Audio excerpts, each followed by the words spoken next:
다른 먼저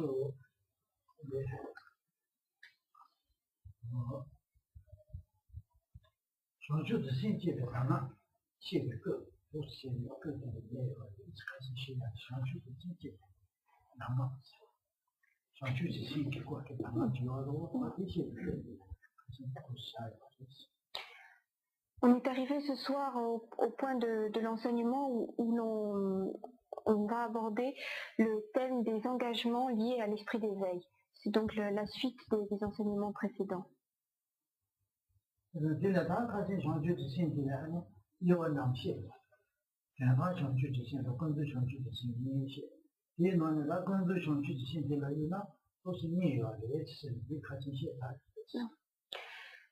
La dernière fois, il avait été indiqué qu'on peut distinguer deux esprits d'éveil, l'esprit d'éveil ultime et l'esprit d'éveil conventionnel.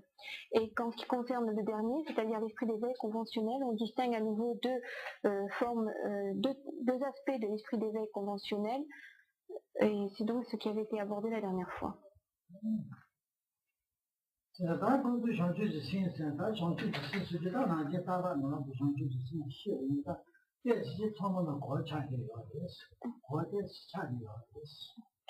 Dans la mesure où, habituellement, lorsque l'on parle de l'esprit d'éveil, c'est toujours en référence à l'esprit d'éveil conventionnel, Rinpoche a pensé que c'était plus, disons, d'abord beaucoup plus facile à comprendre cet esprit d'éveil conventionnel, puisque c'est toujours essentiellement à lui que l'on fait référence dans la plupart des enseignements.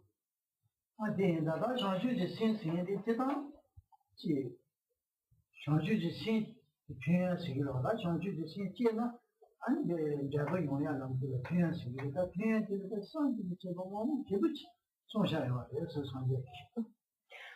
ce qui concerne les bénéfices de l'esprit d'éveil, c'est-à-dire les résultats qui vont être produits lorsque l'on génère en soi cet esprit d'éveil, eh bien ces bénéfices, ils sont en très grand nombre, ils ont été énumérés par les Bouddhas, mais malgré tout, il reste, enfin, une partie a été exposée par les Bouddhas, mais ils sont innombrables.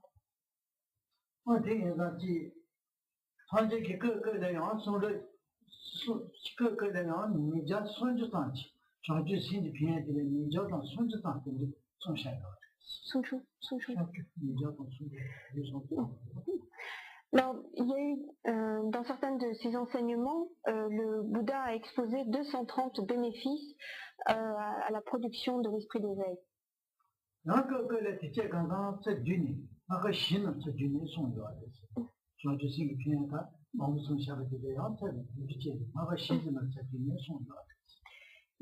À d'autres occasions, eh bien, il a résumé l'ensemble de tous les bénéfices de la production de l'esprit d'éveil en 4 bénéfices principaux.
Alors, le premier bénéfice, le suivant, c'est que cet esprit d'éveil, il est semblable à une graine. Alors, de la même façon que lorsque on prend un terrain, qu'il pleut, qu'il y a une chaleur suffisante, eh bien on voit apparaître toutes sortes de fleurs, d'herbes sauvages, de plantes, etc. Toutes ces herbes, ces fleurs qui vont apparaître, elles sont produites elles apparaissent sur la base d'une graine. Et c'est cette graine qui leur permet de se manifester. Eh bien, de la même façon, l'esprit d'éveil est comme une graine qui va permettre on dit toutes les réalisations extrêmement grandes que l'on va pouvoir développer tout au long de la voie du Mahayana, toutes ces réalisations, elles ont pour graine cet esprit d'éveil.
Alors, cet esprit d'éveil, c'est en fait l'aspiration à réaliser l'éveil suprême, l'éveil complet et suprême, pour pouvoir œuvrer pour le bienfait de l'ensemble de tous les êtres.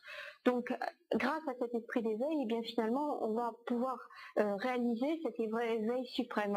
Or, cet éveil suprême, cet éveil complet, eh bien, il a des qualités incommensurables, des qualités innombrables. Et ces qualités innombrables, eh bien, on va pouvoir en les obtenir bien effectivement sur la base de cet esprit d'éveil, qui est donc bien comme la graine, une graine qui se trouve dans un terrain fertile, une graine qui se trouve dans un endroit bien humide. Et également, sur la base de cet esprit d'éveil, on peut donc d'une part réaliser cet éveil suprême qui a des qualités innombrables, mais on peut également, avant même de pouvoir parvenir à cette réalisation suprême, obtenir toutes les réalisations qui jalonnent la voie. Et en fait, cet esprit d'éveil, eh bien, on dit qu'il est, on le compare également au fils de Vishravana, qui est l'un des quatre rois gardiens qui sont postés aux 4 points cardinaux et qui veillent sur la doctrine. Et c'est ce quatrième roi céleste, eh bien, il est célèbre sa capacité à donner des richesses, à partir du moment où on lui adresse des prières, des requêtes, il peut très facilement donner des richesses, du pouvoir, etc. Donc il permet d'exaucer beaucoup de souhaits, beaucoup de vœux. Et on dit que cet esprit d'éveil, il est comme le fils de Vishravana, dans la mesure où sur la base de l'esprit d'éveil, eh bien on peut de la même façon obtenir la réalisation de toutes ses aspirations.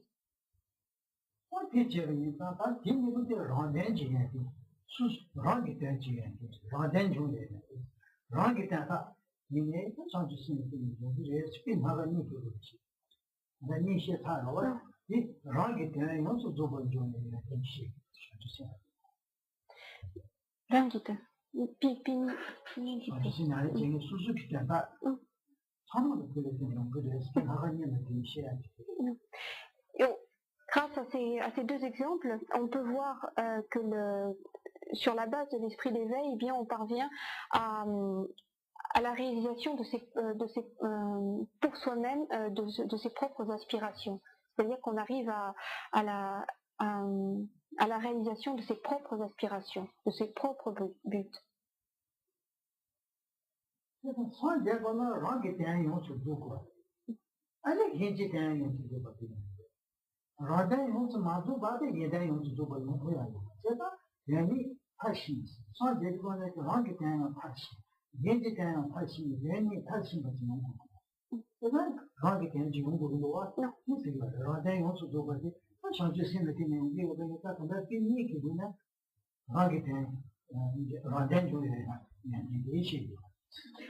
Ces deux exemples illustrent donc comment l'esprit d'éveil permet de totalement parvenir à ses propres buts, à réaliser ses propres aspirations.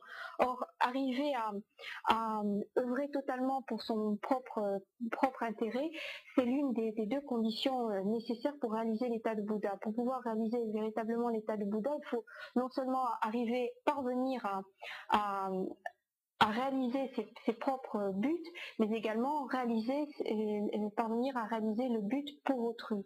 Il y a deux facettes. Il y a non seulement, si on n'arrive pas soi-même à parachever ses propres réalisations, eh bien on ne pourra pas œuvrer pour les autres. Donc il y a ces deux facettes.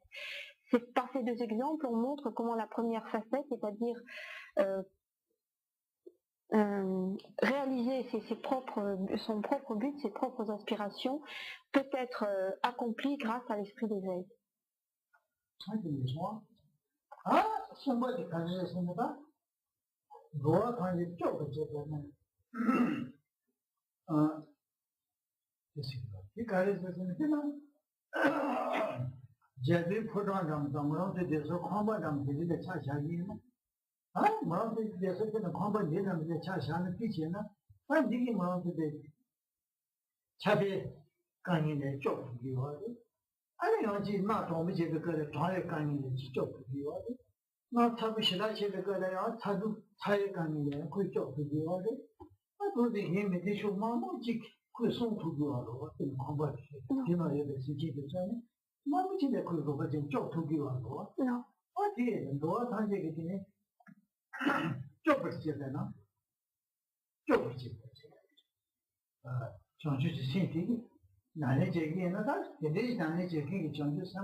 Le troisième bénéfice, c'est le fait que l'esprit d'éveil permet d'apporter une protection à l'ensemble des êtres,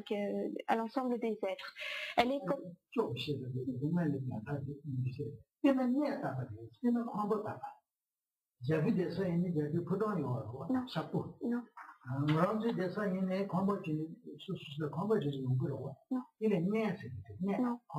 Oui.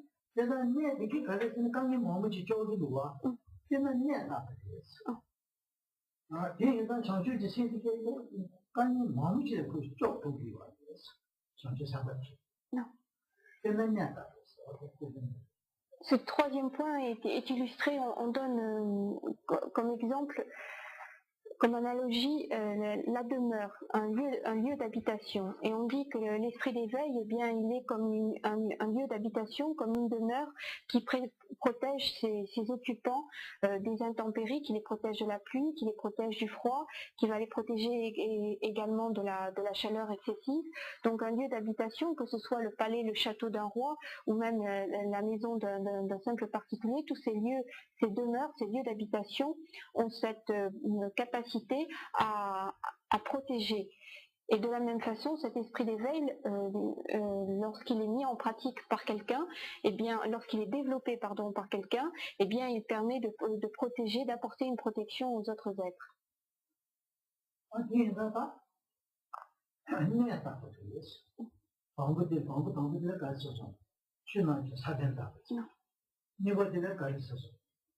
Quel pot? Ah, quel pot? Non, tu pas là. Ah, son boîte est nette, le roi n'a dit nette. Ils sont du besoin. Non. Ah, il pas de.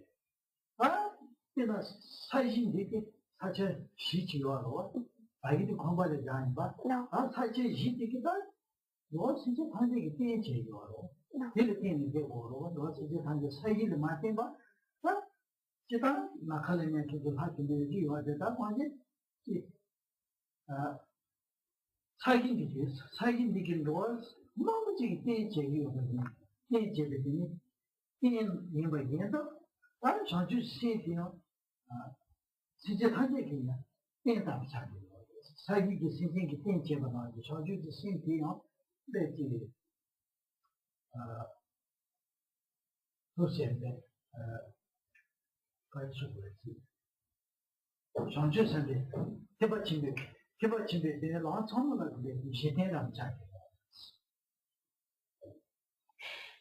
고소한 사실이 뭐뭐지 대체기가 대체기라서 뭐지 그게 땜바스 사실 이게 뭐지 대체 뭐지 사실은 땜바지 대체 땜바지 치어요 그래서 사실 이게 진짜 뭐지 이제 다 이게 인바이다 사실 이제 뭐지 다 이게 인바이다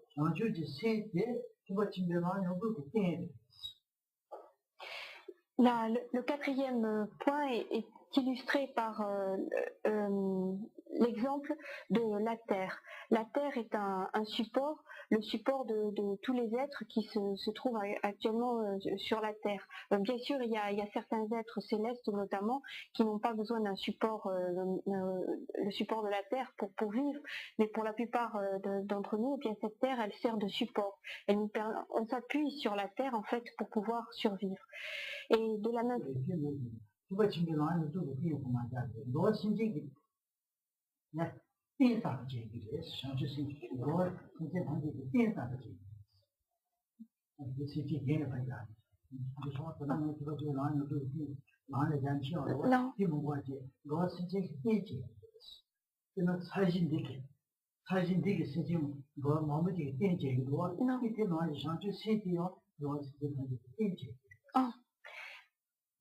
De la même façon que la Terre sert de support à l'ensemble des êtres terriens et qu'ils s'appuient sur cette Terre pour pouvoir vivre, et bien de la même façon l'esprit d'éveil est le support de tous les êtres.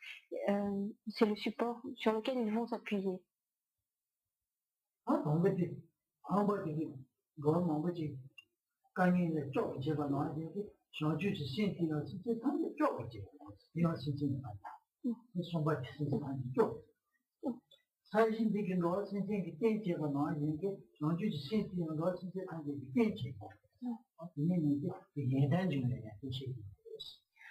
Si l'on reprend le troisième et le quatrième exemple, le troisième c'était donc la maison, la demeure, le lieu d'habitation qui, de la même façon qu'un lieu d'habitation protège les êtres, et bien de la même façon l'esprit d'éveil protéger, apporter une protection à l'ensemble de tous les êtres. Le quatrième exemple, c'est de la même façon que la terre sert de support aux êtres, pour la plupart du moins, et bien de la même façon l'esprit d'éveil sert de support à l'ensemble de tous les êtres. Et on voit ainsi que ces deux derniers points, ces deux derniers exemples, le troisième et le quatrième, servent à montrer comment l'esprit d'éveil apporte un bénéfice pour autrui, permet la réalisation des aspirations d'autrui, du sens autrui. 아, 되네, 라덴도 나가니 제대로 나가니 되네, 제가 시기만에 니마도 되고 라덴도 나가니 시에서 삐니 나가니 시에서 예 시기만에 안 붙게 아, 제대로 그나 좀 싶어서 니 시어도 되네, 신의 주세야 시기만에 니바티마도 돼 아이네 나한테 마음이 계속하고 지는 나가 신의 주세야 나가 시기만에 다 아무 때나 나가니 시 니바티나 나가니 시 아무 니바티야 아무 시기만에 아무 되지 니바 숨바스 말 숨바 집어서야 돼 시기만에 숨바 니바티지 아가 숨바다 집어 시기만에 숨바 집어 니게 뭔지 고소마 제가 상주 신한테 니저 손주상 시요 그거래 이 양그거라 나가 신의 주시 나가 시기만에 방부들에 나가 니시 방부들에 나가 니시 고소마 이 나가 시기만에 방부니 봐서지요 말 나가 시기만에 방부 코너에 나가 니시 나가 시기만에 방부들 고소마 아 디슈레 도와줘서 광고다고서야 아니 사이다고서야 빈내다 니제 니시어로 하가 시기 많은 게 뭐지 하가 시시스도 하는 데네 투지요 말이야 데네 집어서요 말이야 아니요 제가 야디 너무 좀 하가 시기 많은 데네 소요가 돼요 시기 많은 도구들에 니시어 언제가 아니요 하고 좀 니버들에 니시어 버리 제가 동물에 니버에 니시에 시부요 이렇게 나가 시기 많은 다가 신이 마도 돼요 하고 좀 이 것도 얘기 되게 좋지 Alors, il a été dit que lorsqu'il avait exposé les bénéfices et mérites qu'il y avait à développer en soi l'esprit d'éveil, le Bouddha avait soit parlé de 230 bénéfices possibles, soit il avait résumé en 4 bénéfices possibles. Alors, le premier de ces 4 bénéfices, eh bien, ce sont les deux premiers qui viennent d'être énoncés, c'est-à-dire les 2 premiers exemples qui viennent d'être énoncés, qui concernent le bénéfice pour soi-même. Ce bénéfice pour soi-même, qui comportait ainsi qu'il vient d'être indiqué deux exemples, c'est le premier des 4 bénéfices. Ensuite, le 3e et le 4e, c'est-à-dire le bénéfice pour autrui, eh bien, cela constitue le 2e des 4 bénéfices. Pour que les choses soient bien claires, surtout pour ceux qui prennent des notes.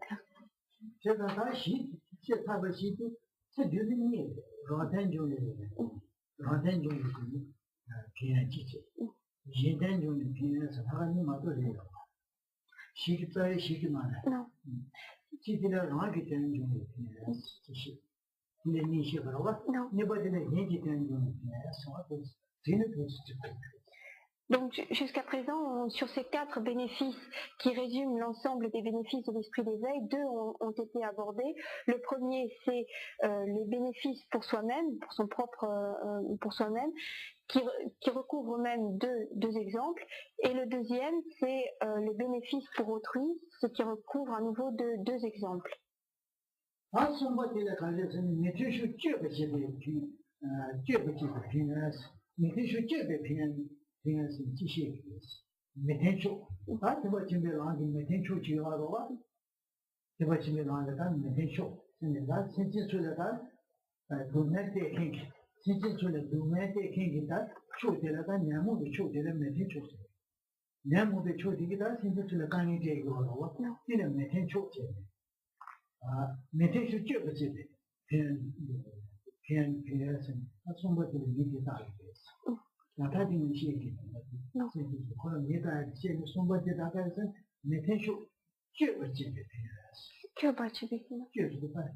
Mais pas.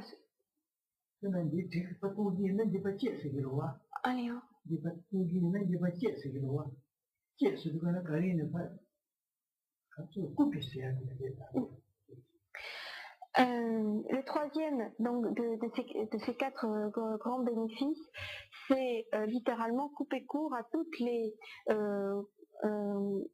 éléments défavorables, tous les éléments défavorables dans la pratique. Et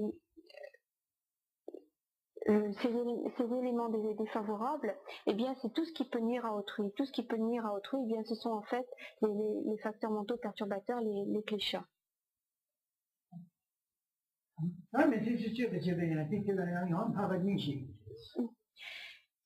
Ce troisième bénéfice, il recouvre également lui aussi, il recouvre aussi deux points.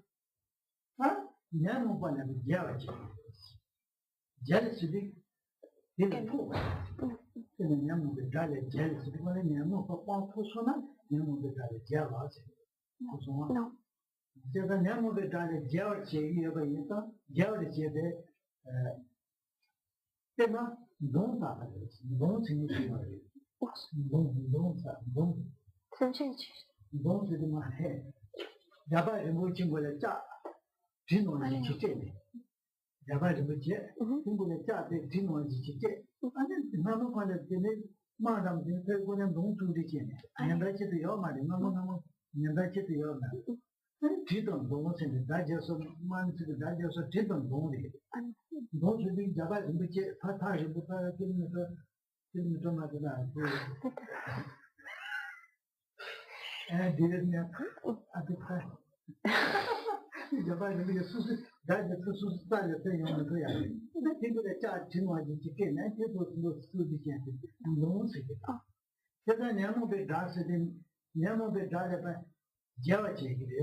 Alors, première sous-division de ce troisième grand bénéfice, eh bien, c'est que cet esprit d'éveil, il est semblable à une longue lance, et que de la même façon qu'une grande lance permet de l'emporter. Enfin, c'était à l'époque où il n'y avait pas d'autres armes plus sophistiquées, mais à une certaine époque, la lance pouvait, lors d'un combat, permettre de l'emporter, parce qu'elle avait un long manche. On pouvait attaquer autrui, gagner sur autrui, sans être soi-même touché par l'épée de l'autre, de l'adversaire.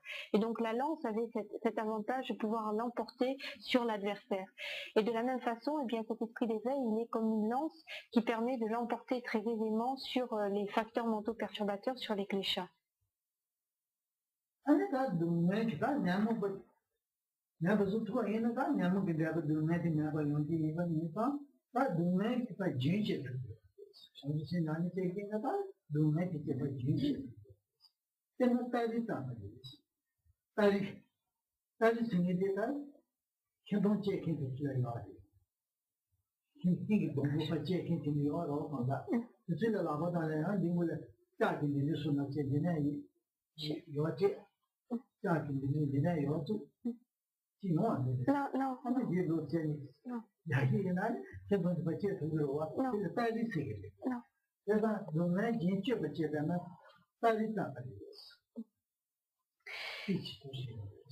Et deuxième sous-division de ce troisième bénéfice, c'est que l'esprit d'éveil est comme la hache qui permet de couper un arbre, de bien couper court à un arbre, et de la même façon l'esprit d'éveil, il permet de couper court à toute la souffrance. Il permet de faire cesser la souffrance dans la mesure où il l'emporte sur les passions et donc sur les causes de souffrance.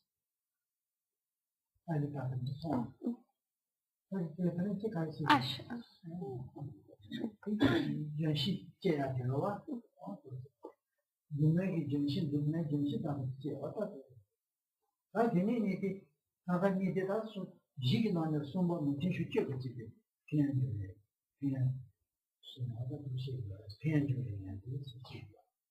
Ces deux exemples, donc la lance et la hache, illustrent ce troisième bénéfice de l'esprit d'éveil, qui est l'élimination, enfin couper court, éliminer les conditions défavorables, les conditions défavorables.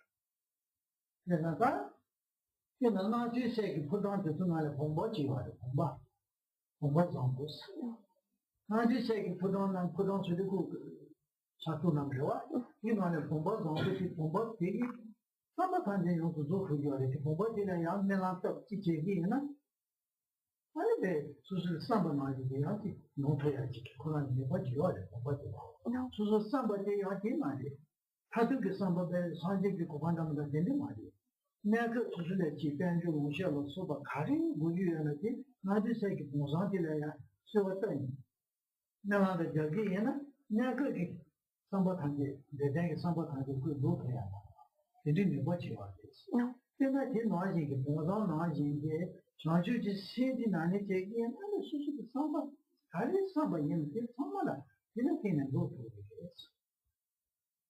내가 공산다 En ce qui concerne le... Ah.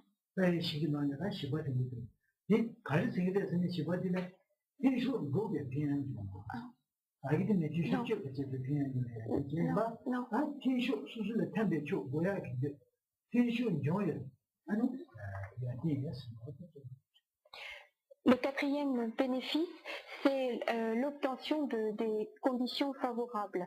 Alors, ce quatrième bénéfice, il est illustré par un vase extrêmement précieux. C'est un vase, un réceptacle qui se trouve dans le palais de ce roi céleste Vaishravana.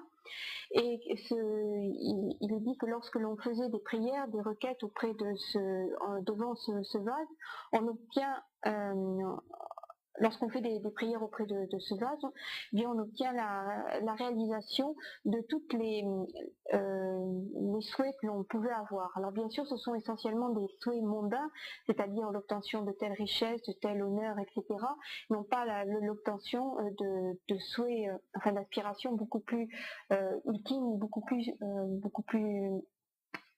hautes. Mais on peut obtenir toutes les souhaits que l'on a en s'adressant, enfin en faisant des prières à ce vase extraordinaire qui se trouve donc dans le palais de Vaishravana. Et bien on dit que cet esprit d'éveil, il est semblable à ce vase précieux, à ce vase extraordinaire, dans la mesure où il permet l'obtention, la réalisation de tous les souhaits que l'on a en nous, de toutes les aspirations que l'on peut avoir.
Les nagas, ces êtres semi-aquatiques qui vivent dans l'eau essentiellement, qui ressemblent un petit peu à des serpents ou des dragons. On dit qu'ils ont sur le sommet de la tête, au niveau du sinciput, un joyau extrêmement précieux.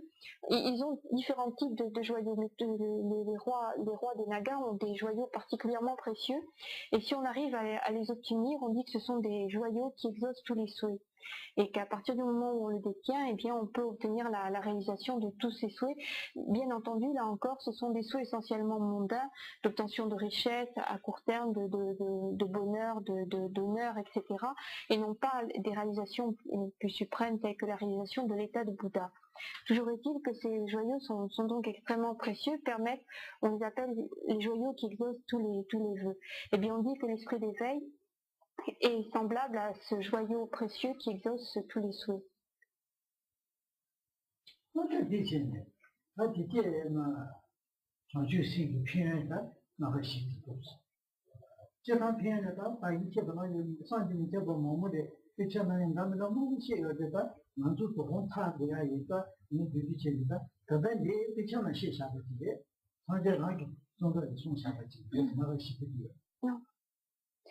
Alors, si l'on voulait parler des bénéfices qu'il y a à développer en soi l'esprit d'éveil, ça pourrait être beaucoup plus long puisque, ainsi qu'il a été dit tout à l'heure, les bénéfices sont innombrables.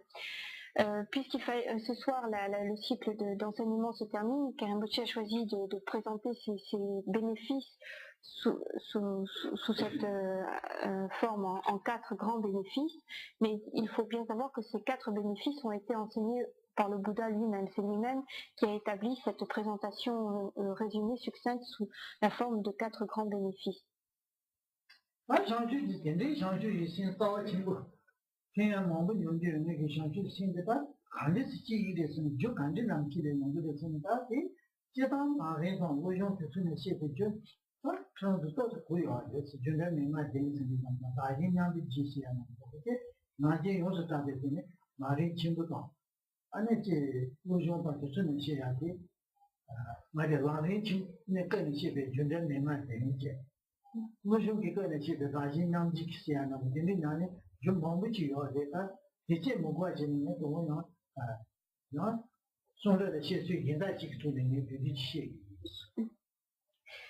Un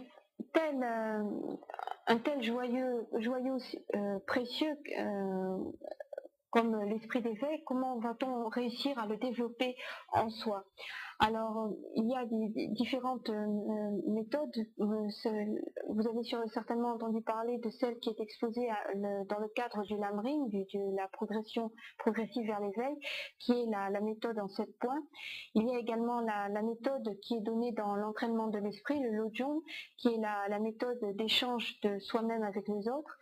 Mais ce soir, Karim Botché voudrait s'appuyer sur une autre tradition, sur un autre texte, pour avoir une présentation plus brève.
Maitreya.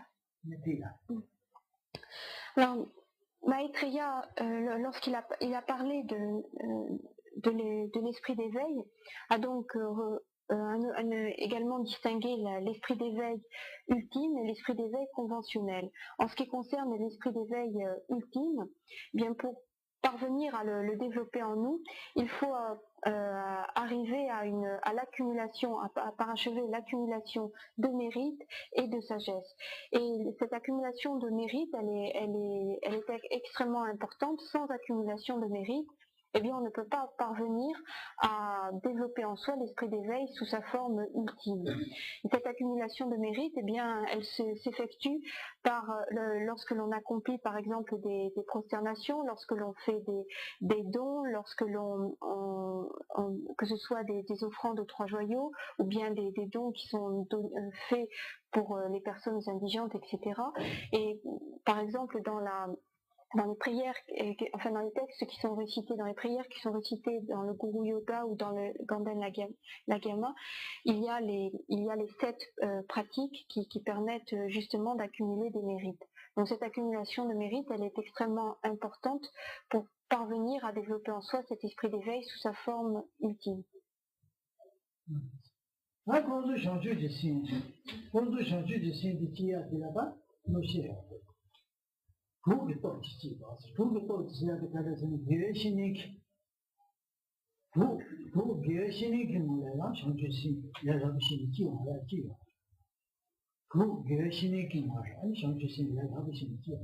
Tout cela. Allez en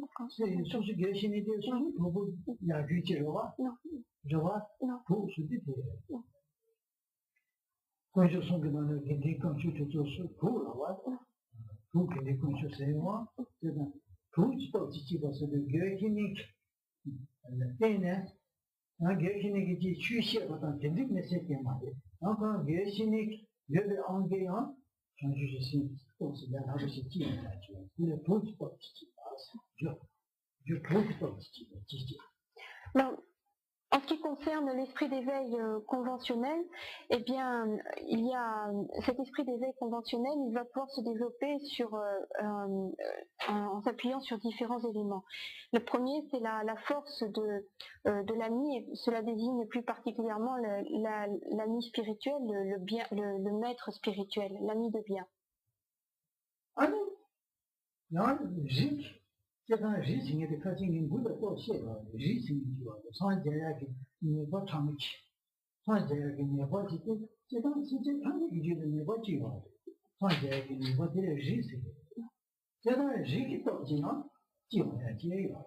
내세계 안에 배수로 저도 그 친구 애매하지.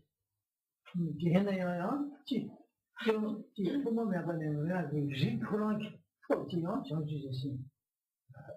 或是来到先进来之后，因为遇到自己保证，如果这都是你这个说，估计都是这个是也给你往的进来这些，遇到这个是就是他们那个内容可以就是觉得没法解决，因为这些人也到这样，像就是那个别进来给他是尽管细水解决，细细的到如果我真的啊，遇到自己保证也有的是。En s'appuyant sur cette force de l'ami de bien, du maître spirituel, eh bien on peut développer beaucoup plus aisément en soi cet esprit d'éveil conventionnel. Le deuxième force, c'est ce que l'on appelle la force de la cause, ou la force de la famille. Ainsi que Karim Boucher l'avait déjà expliqué lors de précédents enseignements, en chacun de nous, il y a cette potentialité à devenir un Bouddha. Il y a certaines personnes, certains êtres qui appartiennent à des familles où cette potentialité est beaucoup plus, beaucoup plus épanouie. Ils peuvent très facilement, lorsqu'ils appartiennent à cette famille, ils peuvent très facilement fournir d'efforts intenses, développer en eux cet esprit d'éveil conventionnel.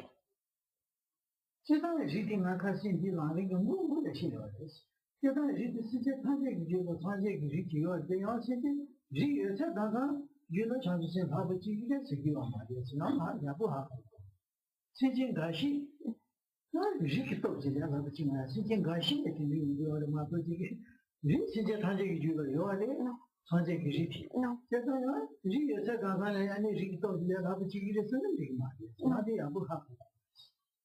Alors en ce qui concerne ce deuxième point, il faut être bien précis. La capacité de réaliser, de devenir un Bouddha est présente en chacun. Il y a donc cette potentialité. Mais là, lorsque l'on parle de cette force de la famille ou force de la cause, ce n'est pas cette potentialité qui est présente en chacun, mais c'est une potentialité particulière qui n'est présente que chez certains êtres. Et cette potentialité particulière fait que ces êtres ont la possibilité de parvenir à certaines réalisations très aisément. Mais ce n'est pas le cas de toutes les personnes, même si chacun d'entre nous a cette potentialité de devenir Bouddha. Donc on parle à ce moment-là de famille bien particulière.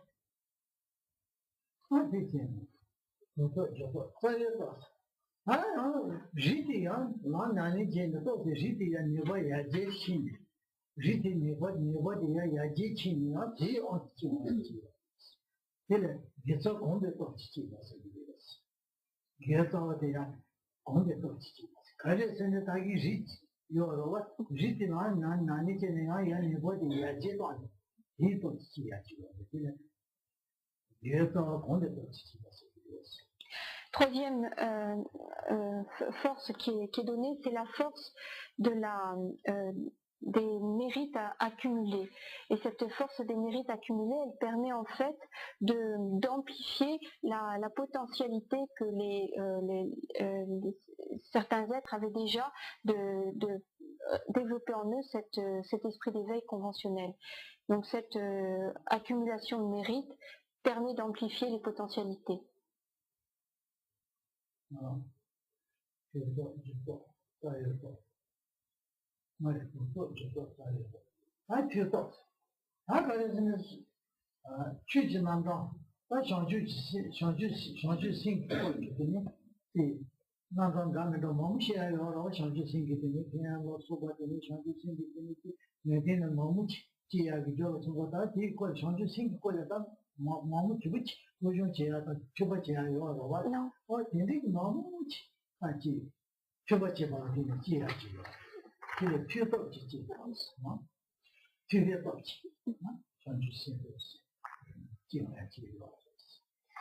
On distingue également la force de l'écoute, ce qui est une traduction littérale, c'est plutôt la force de l'étude. Et c'est-à-dire qu'on a la possibilité d'écouter ou d'étudier toutes sortes d'enseignements relatifs à l'esprit d'éveil. Et au cours de ces enseignements, eh bien, on va ou lire ou écouter tous les bénéfices qu'il y a à produire en soi l'esprit d'éveil, etc. Et cela, cette écoute, cette étude, eh bien, elle constitue une force qui permet de développer en soi l'esprit d'éveil conventionnel.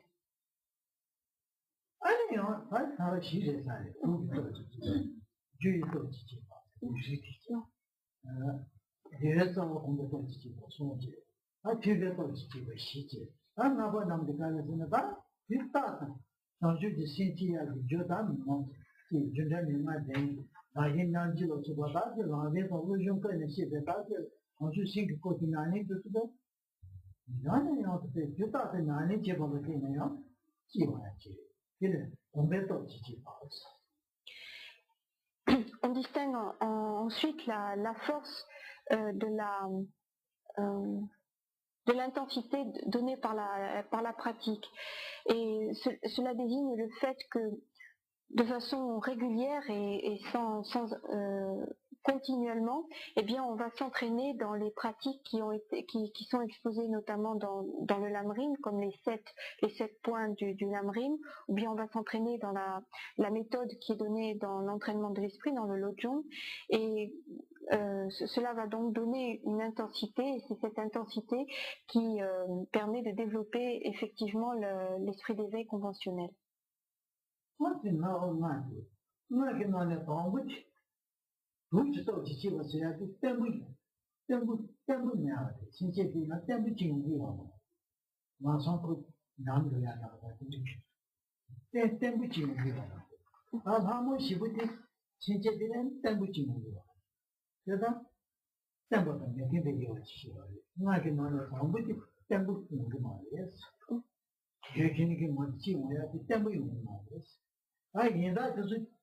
Je viens de ce matin, qui sont là, à la fin de ce temps,